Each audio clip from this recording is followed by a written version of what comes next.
Exploring the hometown of the artist Joseph Wright of Derby, the river rushes wide around each of the large, flattish rocks as I tread tentatively over the stepping stones that Dovedale is famous for. This limestone valley on the border between Derbyshire and Staffordshire is a popular spot for day trips and hiking.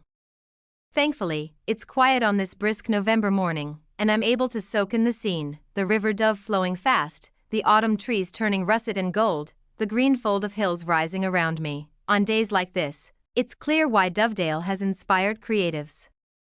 One of those was the 18th century artist Joseph Wright of Derby, whose work is being celebrated in a new exhibition at the National Gallery.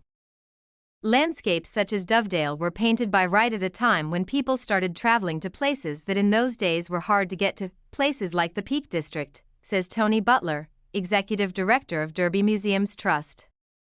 We meet at Derby Museum and Art Gallery, which houses the world's largest collection of Wright's paintings. Places such as Dovedale were seen as wild, Butler explains, but there was an increasing appreciation of landscapes like this, with a gradual opening up of the country, and the idea of nature evoking the sublime.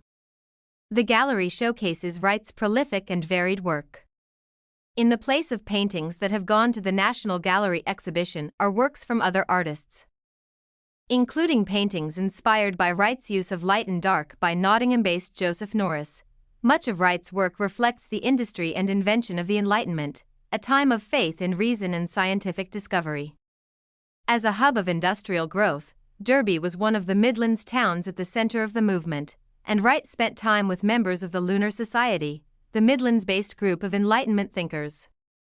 Much of Wright's work reflects the industry and invention of the Enlightenment, a time of faith in reason and scientific discovery. One of Wright's most famous works, a philosopher giving that lecture on the orrery in which a lamp is put in place of the sun, shows a philosopher lecturing on the solar system at a time when talks like this were held in Derby's town hall. He painted portraits of figures reflecting the area's role in industry, including Sir Richard Arkwright, the industrialist who built his cotton mill in nearby Cromford and was one of Wright's patrons. I have lunch at the Engine Room, a recently opened restaurant that draws on another element of Derby's industrial heritage. As a center for railway manufacturing, with railway art decorating the walls. Afterwards, I wander with Alex Rock from Derby Museums along the River Derwent as Canada geese bob by and the breeze throws leaves on the water. It's a short walk to the Museum of Making, which stands on the site of Derby Silk Mill, often regarded as the world's first modern factory, near where Wright grew up. The museum explores 300 years of Derby's history of making, from the Enlightenment era that inspired Wright through to the city's contemporary creativity. A Toyota car hangs high in the atrium as a sign of Derbyshire's modern manufacturing. In Stoke, we lift up crockery to see where it's made, I say. A nod to my own hometown's industry. I do the same, Rock says, and we lift our coffee mugs to see them stamped as Denby, the Derbyshire-based pottery company. Afterwards, I join the crowd gathered to watch the trains running on the museum's impressive model railway. I look around the assemblage room, curated so items are displayed by their principal material, such as wood or metal. There are racks of everything from Derby-made train parts to ceramics showcasing the museum's collection. The museum is also home to a workshop where visitors can book sessions to learn skills such as pot throwing and woodwork. Cromford Mills, the world's first successful water-powered cotton spinning mill, was built in 1771 by Sir Richard Arkwright. We wander to Derby Cathedral, striking for how bright it is inside a nave that was rebuilt in 1725, the large windows symbolically letting in the light of the Enlightenment.